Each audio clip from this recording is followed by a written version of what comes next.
보도의 진실과 시청자의 진심을 알아봅니다. YTN 뉴스 FM 열린 라디오 YTN의 프로듀서 김양원입니다.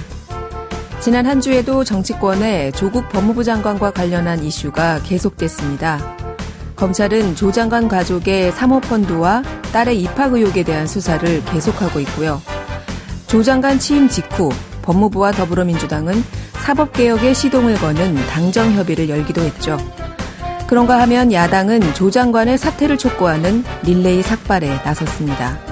당연히 언론도 계속해서 이를 비중 있게 보도하고 있는데요. 이른바 단독이라는 수식어가 붙은 기사가 쏟아지고 있습니다. 오늘은 언론이 앞다퉈 생산하고 있는 조국 관련 단독 기사에 대해 미디어 비평에서 이야기 나눠보겠습니다. 9월 21일 토요일 순서 바로 시작하죠.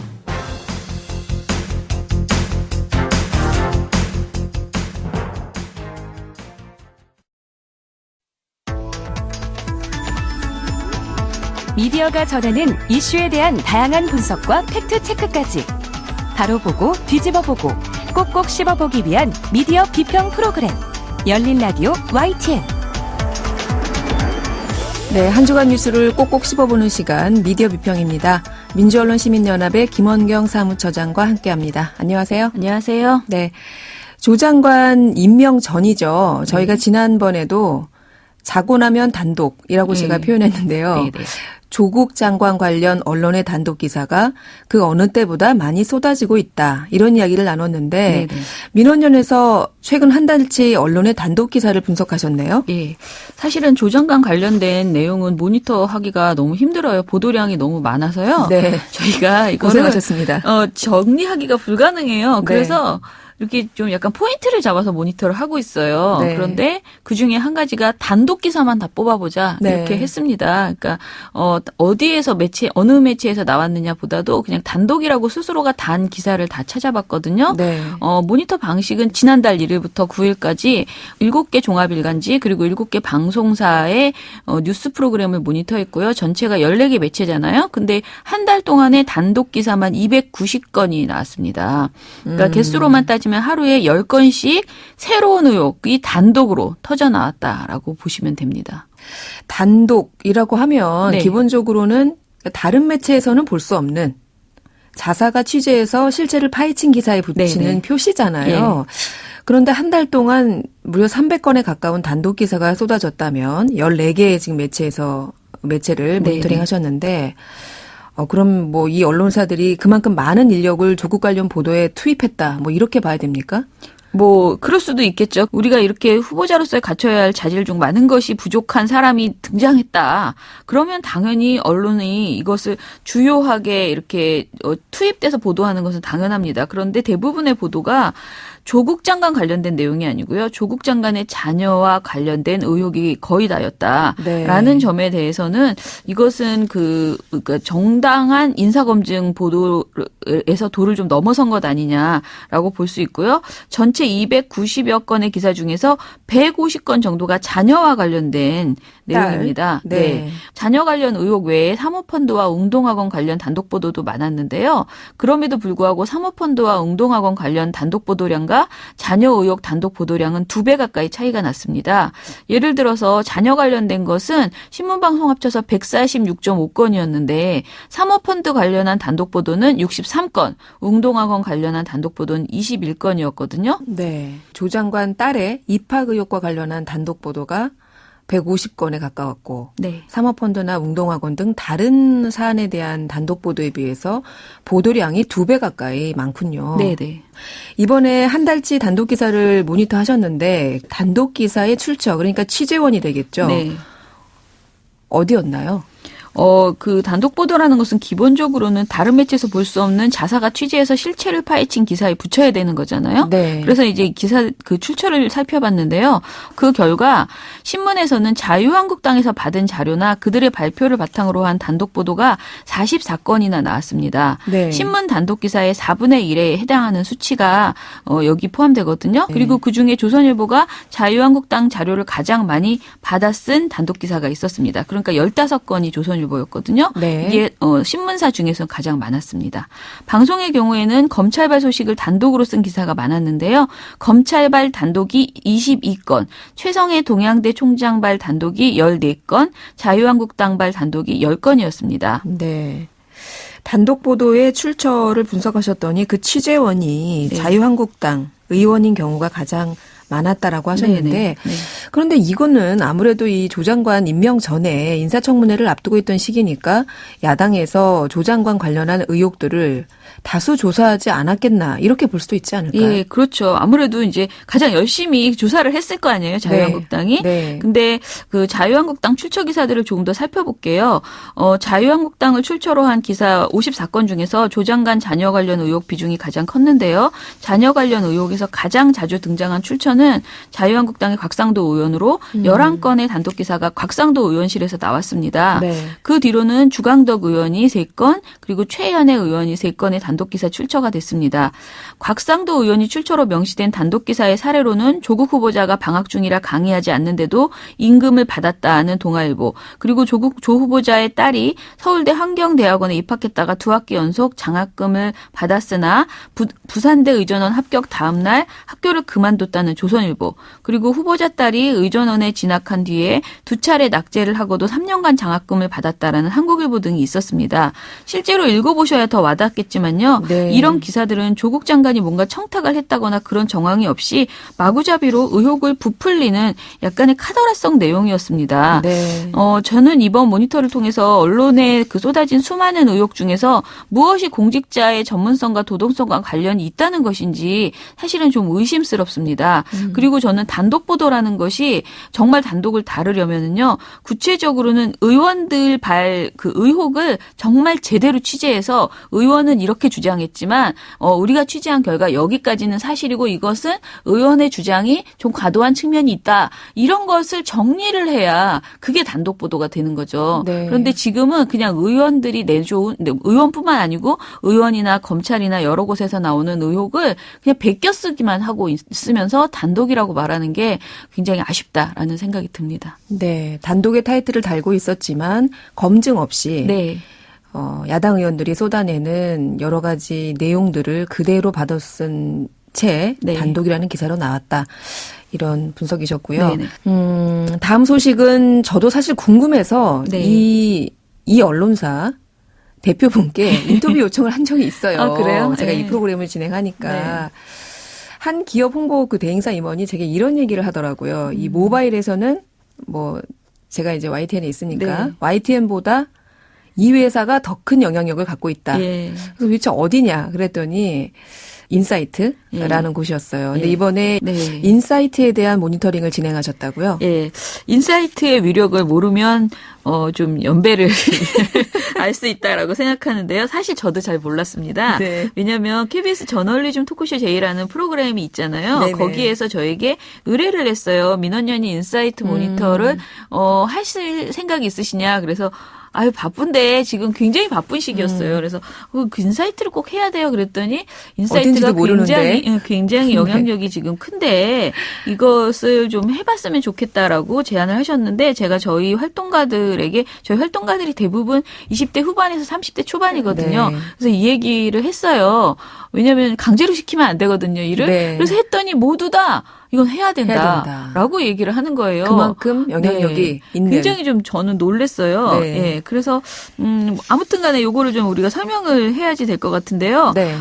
이 SNS의 이용층인 젊은 층에서 영향력이 굉장히 큰 매체이고요. 네. 페이스북에서 가장 많이 조회되는 언론사이고요.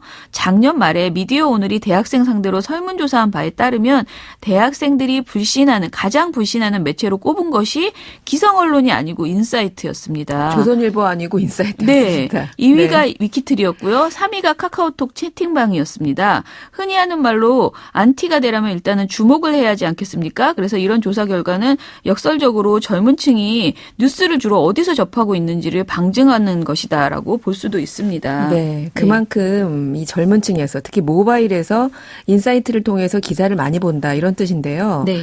민원연에서 그 인사이트 5일치 기사를 네. 전수 조사하셨다고요? 있더라고요. 네, 이 전수조사를 처음에는 그냥 해보려고 했는데 도저히 양이 너무 많아서요. 저희가 도움을 받았습니다. 크롤링이라고 해서 자동으로 전 기사를 다 저장해주는 그런 이제 업체가 있어요. 그런 네. 업체에 의뢰를 했고요. 그랬더니 인사이트가 어떤 보도를 주로 많이 하고 있는가가 이제 주제 분류 그리고 출처 분류 이런 것들을 해봤어요. 네. 일단 인사이트가 자체 분류한 카테고리를 따르지 않고 정말 저희가 기사를 하나하나 다 읽어보고 주제를 분류해봤는데요. 가장 많은 기사가 기업 홍보성 기사였습니다. 전체의 26.5%를 차지했어요. 네. 그러니까 기업에서 내주는 보도자료를 사실상 거의 그대로 쓰는 그대로. 식의 그런 보도였어요. 네. 그 다음이 연예인 근황 기사들이 26.3%를 차지했습니다. 그리고 다음으로 많은 게 인터넷 가십 기사였습니다. 7.8%, 그리고 정치 외교 분야가 6.4%, 사회 분야가 3.8%였습니다. 일반적인 언론사의 뉴스 비중과는 확연히 달라요. 그렇죠. 이거는 그냥 한마디로 연성 보도를 주로 하는 그런 사이트라고 보시면 돼요. 그러니까 연성이라는 것은 말랑말랑한 그렇죠. 뉴스라고 하는데 네. 흥미 위주의 뉴스, 네. 정치, 경제 어려운 내용 안 하고 그런데 저는 그냥 연성 보도가 아니고 약간 경제지처럼 기업 홍보성 관련된 보도가 굉장히 많다라는 거잖아요. 네. 이것은 좀 의미하는 바가 좀 있는 거죠. 왜냐하면 이게 굉장히 돈이 되는 뉴스거든요. 수익으로 연결이 되겠죠. 네. 그리고 저희가 출처를 파악해봤어요. 보도자료를 보고 썼다고밖에 볼 수 없는 기사들이 32%나 됐습니다. 네. 그리고 SNS나 온라인 커뮤니티에 떠도는 내용이 출처로 명시된 경우가 23.3%였고요. 타사의 보도, 타사 프로그램, 해외 언론을 인용해서 쓴 것을 합쳐서 20.7%였습니다. 가장 중요한 인사이트가 직접 취재해서 제대로 썼다라고 볼 수 있는 기사가 얼마나 되느냐라고 네. 봤더니 9.5%에 불과했는데요. 그나마도 9.5%인데 73건의 기사 중에서 블로그 형식 기사들. 예를 들면 제목이 이런 거예요. 이게 정말 대표적인 보도들인데요. 남친과 다퉈도 이별만은 피하게 해주는 현명한 싸움 방법 9가지. 이런 보도들이 직접 작성한 보도들입니다. 이게 포털에 잘 걸릴 수 있는 제목이네요. 그렇죠. 예. 네. 누구든지 많이 낚이게 되는 네. 그런 보도. 이런 식의 기사들이 24건이 있었고요. 본문이 없이 인사이트 저작권 표시를 해놓고 사진만 올려놓는 기사들도 13건이나 있었습니다.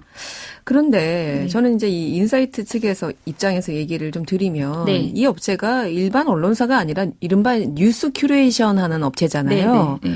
그러다 보니까 직접 취재보다는 이렇게 뭐 보도자료나 SNS 동향을 정리한 기사들이 뭐 많아도 되는 게 아닌가 이렇게 네. 볼 수도 있지 않을까요? 예, 맞아요. 그러니까 큐레이션을 잘하면 저는 문제 없다고 생각합니다. 네. 그런데 문제는 지금 다른 곳에서 기사를 가져와서 베끼기를 하고 이를 통해서 조회수만 늘리고 그것으로 광고 수익을 얻어내고 있는 그런 형태라는 것이고요. 베끼는 것이 그냥 베끼기만 하는 게 아니고 훨씬 기사를 나쁘게 만들어 버리는데 제가 생각하는 건 너무 자극적으로 뽑는다는 겁니다. 네. 예를 들어보면 JTBC에서 8월 22일에 반려견으로 강제 임신 실험이라는 기사를 낸 적이 있습니다. 그런데 인사이트가 이거를 가지고 와서 경북대 실험실에서 반려견 항문에 쇠 막대기가 강제로 삽입되고 있어요. 라는 제목으로 옮겼습니다. 기사 내용에서도 이런 식의 구체적인 내용을 불필요하게 구체적인 자극적인 네. 내용을 집어넣는 거죠. JTBC의 기사 내용을 보면 항문이라는 말 자체가 아예 없습니다. 그리고 네. 실험 방식도 이렇게 구체적으로 나오지 않는데 인사이트 제목에는 굉장히 선정적인 이런 내용들이 그렇습니다. 그대로 나오는 거죠. 어떤 분들은 이렇게 생각하실 수도 있을 것 같아요. 사람들이 가장 신뢰하지 않는 매체로 꼽았는데 뭐 이게 심각한 문제냐. 네. 어차피 그거 보기만 했지 신뢰는 안 한다. 믿지 않는다. 예. 네, 이 부분은 어떻게 생각하십니까? 근데 이게 저는 언론의 하향 편준화를 가져온다라는 네. 점에서 좀 걱정이 되거든요. 네. 저는 좀 쉽게 말한 건데 네. 일단 정준희 교수는 이렇게 말을 했어요. 이런 언론이 금전적으로 성공을 하게 되면 언론 전반적인 모럴 해저드를 불러일으켜서 전체적인 언론의 질이 하락하는 결과가 나타난다라고 네. 아주 멋있게 설명을 하셨습니다. 우리가 지금 언론을 무조건 다 기레기라고 말하는 경우들은 굉장히 많아요. 그런데 네. 전체 언론이 기레기가 아니에요. 그런데 이렇게 전체적으로 우리가 인상적으로 언론을 못 믿게 되고 불신 불신하게 되는 이 상황이 우리 전체의 국민에게 큰 손해며 상실이라는 거예요. 네. 언론을 믿고 그 언론을 통해서 우리가 사회를 감시할 수 있는 힘을 가져야 되는데 이런 식의 우리가 말하는 약간의 문제가 있는 언론들이 돈을 많이 벌고 더 승승장구하는 것은 문제가 있다라는 네. 그런 아쉬운 생각을 합니다. 어찌됐든 우리 소비자들이 지금 불신한다고는 하시지만 욕하면서도 계속 보고 있어요. 네. 그래서 이 문제에 있어서 좀 현명한 소비가 필요하다라는 말씀을 드리겠습니다. 네. 매체 수가 많아지면서 요즘 언론사들이 경쟁이 치열합니다. 네네. 이런 얘기들 하죠. 매체 환경이 참 요즘 각박하다. 네네.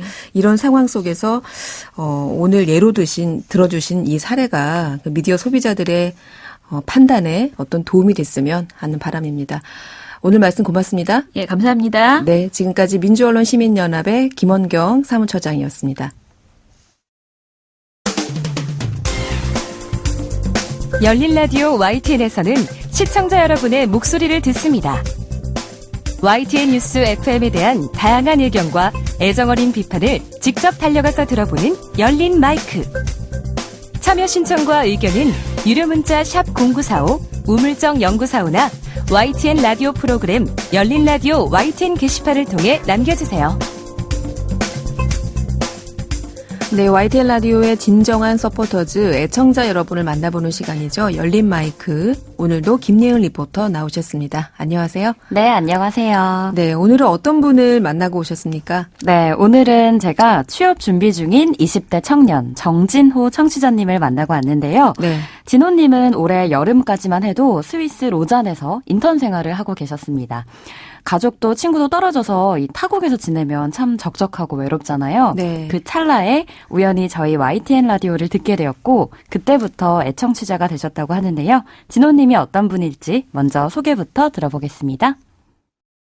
네, 안녕하세요. 저는 송파동에 살고 있는 26살 정진호라고 합니다. 저는 대학교 졸업 예정자이고요. 졸업을 앞두고 취업 준비를 하고 있습니다. 요즘에는 이제 아침부터 저녁까지 자소서 쓰느라 바쁜 하루를 보내고 있고요. 또 공채 시즌이라서 제가 원하는 회사 여러 군데 지원하면서 열심히 보내고 있습니다. 네. 26살의 취업준비생 정진호님. 네. 네. 9월이면 한창 기업들에서 그렇죠. 신입사원 뽑잖아요. 네. 그래서 공채 시즌이라 아주 바쁘게 하루를 보내고 계시다고 했는데, 어떻게 이렇게 라디오를 접하게 되신 거예요? 네, 사실 진호님은 중고등학생 때 라디오를 듣다가 대학 가면서부터는 듣진 않았는데 네. 타국에서 이제 일이 끝나고 집에 오면은 참 고요하고 적적하다고 얘기를 하시더라고요. 그때 한국어가 그립고 네. 그래서 이렇게 라디오를 켜게 된 건데요. 어떤 스토리일지 진호님 얘기 들어보시죠. 라디오는 제가 중고등학교 때 듣기 시작해서 고등학교를 졸업하고 나서는 딱히 라디오를 들을 일이 없었어요. 그런데 제가 이번 연도 1월부터 7월까지 약 6개월간 해외 인턴을 다녀왔는데요. 그때 한국 소식도 그립고 또 한국어가 너무 그리워서 라디오를 듣기 시작했어요. 해외 인턴 중에 네. 고국이 그리워서 네. 네, 안 듣던 라디오를 다시 가까이 하게 되셨네요. 네, 맞습니다. 스위스 로잔에서 계셨는데, 그때 원래 이렇게 외국에 나가면은 한국인 분들하고도 교류도 하고, 네. 또 이렇게 재밌게 또 보내시곤 하시잖아요. 그런데 진호님이 거주했던 곳에는 한국인 친구분들이 많이 없었다고 해요.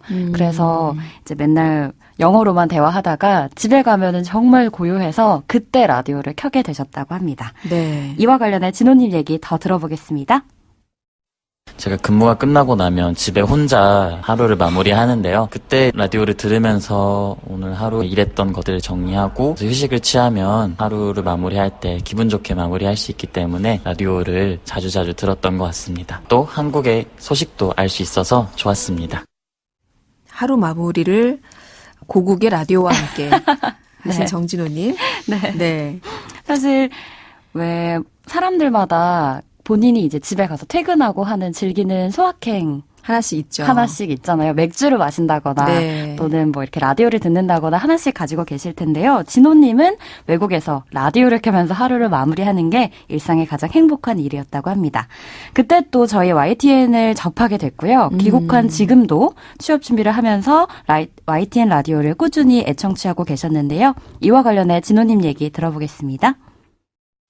그때는 시차가 한국이랑 7시간이나 나서 제 시간에 제가 원하는 프로그램을 듣지 못했었어요. 그래서 제가 귀국해서 가장 먼저 하고 싶었던 게 YTN 라디오를 본방사수하는 것이 제 목표였는데 한국에 와서 이렇게 제가 원하는 프로그램을 본방사수할 수 있다는 게 너무 행복합니다. 그 중에서도 조현지 아나운서의 뉴스 FM을 되게 즐겨 듣고 있습니다. 네, 정진호님 본방사수해 주셔서 고맙습니다. 네, 이렇게 YTN 라디오에 해외파 애청자분들이 좀 있으세요. 꽤 있습니다. 네, 네. 그래서 주로 이제 예스 앱으로 들으시니까요. 네, 그렇죠. 네, 주파수를 맞추기 어려우니까 거기까지는. 그래서 예스 앱으로 들으시는 분들이 이제 앱으로 뭐 어디서 듣고 있어요. 여기 뭐 도쿄예요. 이렇게 이제 문자를 주시는데 메시지를 주시는데 네. 이 정진호님은 스위스 로잔에서 YTN 라디오를 저기 물 건너서 네, 시차가 무려 7시간이나 나는 곳에서 네. 저희 라디오를 접하게 되셨고 지금은 이제 한국에 돌아오셔서도 본방사수 실제 생방송을 듣고 네. 계시는 거네요. 맞습니다. 매일매일 정말 본방사수하는 열렬한 팬이 되셨는데요. 하지만 이렇게 매일 저희 라디오를 청취하시면서도 약간은 아쉬운 점이 있었습니다. 그게 무엇일지 이어서 들어보겠습니다. YTN 유튜브를 통해서도 YTN 라디오를 챙겨 듣고 있는데 그 유튜브 채널이 많이 관리된 느낌은 받지 못했어요. 그래서 유튜브 채널을 조금 더 신경 써서 관리하면 저 같은 젊은 친구들 유튜브를 많이 이용하고 하니까 YTN을 더 많이 알게 되지 않을까 싶어요. 그래서 유튜브 채널 관리해서 더 잘 됐으면 좋겠습니다. YTN 화이팅! 네, 이렇게 20대의 네. 젊은 청취자를 저희가 만나면 네. 저도 이렇게 힘이 솟습니다. 네, 그런데 저희가 그냥 라디오로 들어주세요 이렇게만 하지 말고 네. 우리 정진호님 말씀처럼 유튜브 채널 젊은 층은 유튜브로 많이 듣는다. 네. 왜냐하면 실시간으로 이제 메시지 소통이 할 수도 가능하거든요. 있고. 채팅창에서. 그러니까 재밌어들 하시더라고요. 맞아요. 근데 그런 부분에 좀 더 신경을 써달라라는 우리 애청자분의 당부 말씀이셨습니다. 알겠습니다. 정진호님 열심히 노력하겠습니다. 네, 김연 리포터 오늘도 고맙습니다. 네, 감사합니다.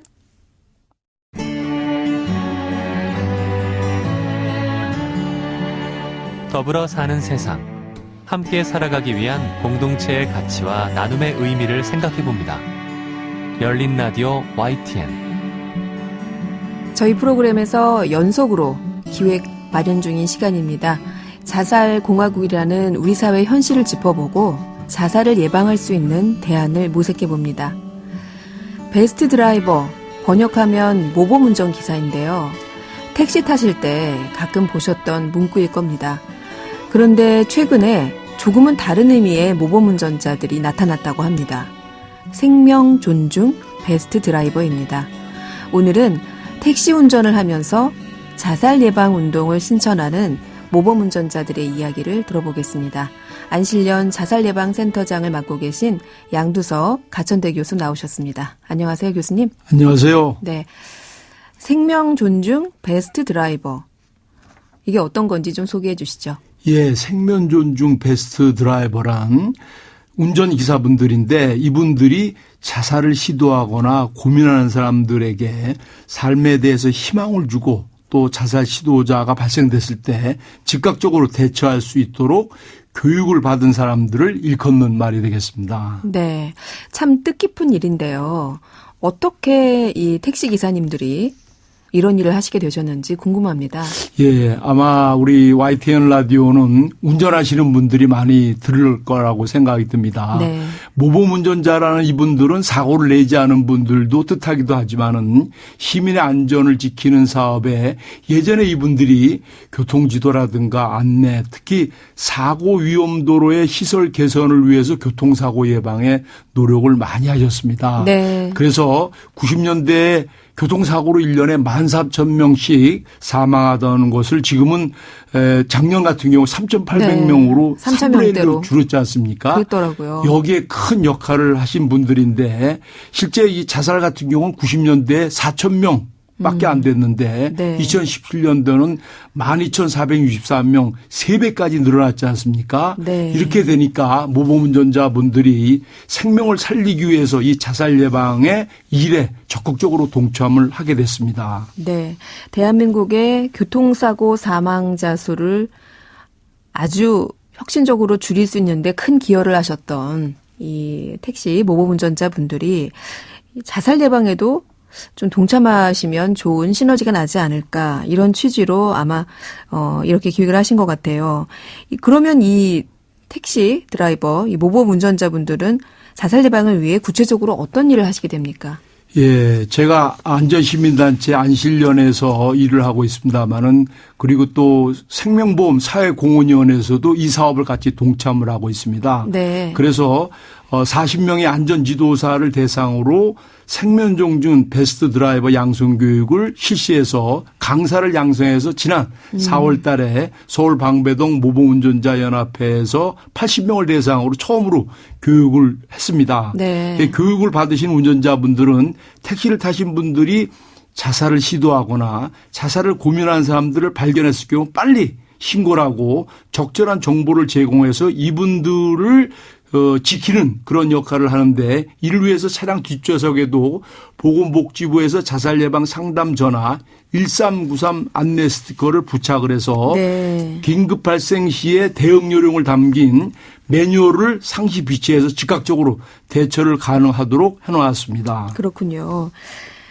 이 택시 기사분들이 이 사람이 지금 뭔가 극단적인 선택을 앞두고 있는 것 같다. 고민하는 것 같다. 이거를 알아야 예방이 되지 않겠습니까? 그렇습니다. 어떻게 알 수 있을까요? 예, 택시를 타신 분들은 먼저 행선지를 분명히 이야기해야 되지 않습니까? 그렇죠. 이렇게 고민하는 사람들은 이분들이 딴 생각이 가 있기 때문에 행선지를 제대로 이야기를 하지 않다거나 네. 또는 무슨 대교를 가겠다거나 한강 다리로 가달라. 그렇습니다. 그다음에 인적이 드문 야산이나 목적지를 이런 데를 말하는 사람들은 자살을 고민하거나 결행을 하는 사람들이라고 볼 수가 있습니다.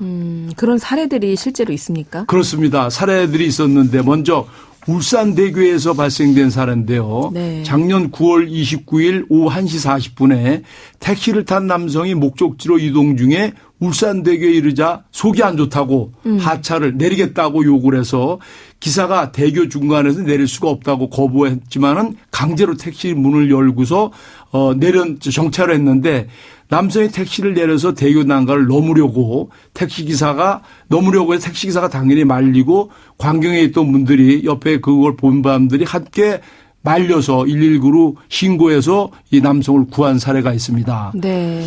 또한 그 광주에서도 그런 사고가 발생됐었는데요. 올해 그 5월 3일 날 1시 30분에 택시에 탄 남성이 힘없는 목소리로 가까운 저수지나 야산으로 갈 것을 요구해서 저수지를 가는 도중에 슈퍼에서 술하고 끈을 사가는 거를 발견해서 택시 기사분이요. 그렇습니다. 그래서 남성이 내려주자마자 바로 112에 신고해서 구조대원이 경찰이 출동해서 이 남성을 구한 사례가 있습니다. 아무래도 이 택시 기사님들의 경우에 그 택시 안에 그 승차하신 손님들하고 단 둘이 그 공간 안에 있게 되잖아요. 그러다 보니까 뭐 이렇게 말씀을 하실 수도 있고 말을 건넬 수도 있고 또 이 사람이 지금 어떤 상황이구나라는 것을 뭐 백미러라고 하나요? 그렇습니다. 거울을 통해서 예. 보실 수가 있죠. 그러다 예. 보니까 아마 이렇게 자살 위기에 놓인 분들을 빨리 발견할 수 있었던 거네요. 그렇습니다.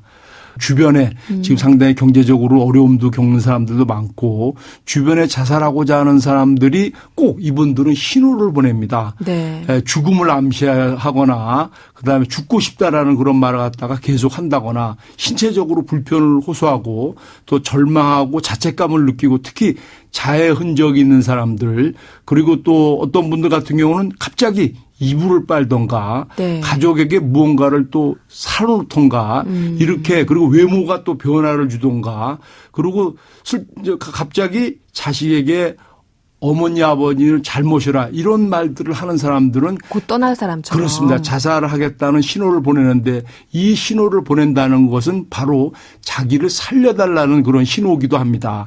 그래서 이렇게 보내는 사람들은 적극적으로 들어주고 관심을 갖고 이런 사람들을 도와주면은 자살로부터의 헤쳐나갈 수 있는 거라고 생각이 듭니다. 네. 지금이 토요일입니다. 토요일 밤 9시를 향해 가는 시각인데요. 지금도 이 시간에도 혹시 어떤 선택의 기로에 서 계신 분들이 계시다면 우리 양 교수님께서 해주고 싶은 말씀 있으실까요? 예, 저는 이렇게 생명 살리기 운동을 하면서 가장 중요한 것은 생명은 굉장히 귀하고 엄중하고 지구보다도 무겁고 우주보다 소중합니다. 그 생명은 하나이기 때문에 절대 다시 돌릴 수가 없고 자살하고자 고민하는 사람들도 엄청난 고민과 희망이 없기 때문에 그렇게 결행을 하고 있지만은 자살하게 되면은 그 유가족들은 제대로 살 수가 없습니다. 유가족들은 암에 걸리거나 또 다른 자살을 불려서 그 유가족들은 일생의 가장 무서운 시련 속에 살아간다는 것을 꼭 명심을 해야 되는데 제가 국회에서 국회 자살 예방 포럼에서 증언한 사람 예를 들어보면은 결혼을 앞둔 딸이 3일 남겨놓고서 바로 자살을 했는데 이 어머님이 6개월 동안 딸 방에서 물과 밥 대신 수면제로 먹고서 살았답니다. 그 고통은 말도 못하는 그런 고통으로 이 자살 유가족들은 3년 동안 사회에 나올 수 없는 그런 시련과 핍박과 그런 속에 살기 때문에 절대 유가족들을 생각한다면 자기 가족들을 생각한다면 절대 자살은 해서는 안 될 일이고 하루에 자살이 34명이 죽지만은 자살을 시도하는 분들은 20배 700명이 시도를 합니다. 그래서 이 언론에서 자살한 사람에 대해서의 방법이라든가 자살의 도구라든가 장소 이런 것들은 보도를 하지 않는 것이 좋다고 생각됩니다. 그래서 그만이 추종 자살과 모방 자살을 방지할 수 있기 때문에 그래서 그러한 보도는 자살 보도는 가급적 작게 사망했다고 이렇게 단순하게 보도하는 것이 추종 자살과 모방 자살을 방지하는 길이라고 생각합니다. 네. 덧붙여서 요즘에는 이른바 복지 사각지대라고 하죠. 그 정부의 복지 정책이나 제도가 손길이 미치지 못하는 곳에서 이런 안타까운 죽음들이 많이 보도되고 있습니다. 개인의 선택도 물론 다시 한번 재고해 봐야 되지만요. 국가나 사회에 보다 촘촘한 그런 제도적인 지원이 필요해 보입니다. 오늘 말씀 감사합니다. 예, 감사합니다. 네, 지금까지 안실련 자살예방센터장 양두석 가천대 교수였습니다. 열린 라디오 YTN 9월 21일 토요일 순서는 이제 마칠 시간입니다. 저희 프로그램은 YTN 라디오 홈페이지와 YTN 라디오 애플리케이션 ES 그리고 팟빵을 통해서도 다시 들으실 수 있습니다.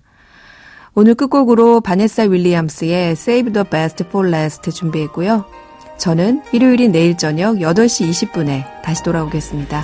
지금까지 김양원이었습니다. 고맙습니다.